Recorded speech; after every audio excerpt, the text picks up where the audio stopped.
নিয়ে যাবেন। আপনি যে দেশে যাচ্ছেন ওই দেশের কারেন্সি অথবা ইউএস ডলার আপনার সাথে রাখতে পারেন। এই সবগুলো ডকুমেন্ট এক সেট ফটোকপি করে আপনার বাসায় রেখে যাবেন এবং আরেক সেট আপনার সাথে নিয়ে যাবেন। পাশাপাশি মেইন ডকুমেন্টগুলো আপনার সাথে রাখতে হবে। আপনি চাইলে এই ডকুমেন্টগুলো বহন করার জন্য ফাইল রাখতে পারেন। ওই ফাইলের উপর মার্ক করতে পারেন মূল কপি এবং কোনটি ফটোকপি।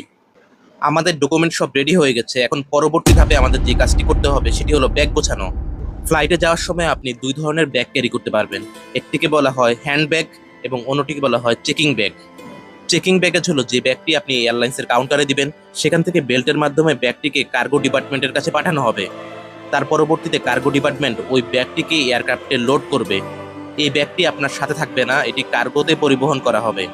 এই ব্যাগটিতে আপনারা আপনাদের কাপড় চোপড় রাখতে পারেন, কিন্তু একটি জিনিস খেয়াল রাখবেন, এই ব্যাগটিতে আপনারা কোনো মূল্যবান জিনিস রাখবেন না, যেমন টাকা পয়সা, কোনো ডকুমেন্ট অথবা স্বর্ণ অলংকার। এই ধরনের দামি এবং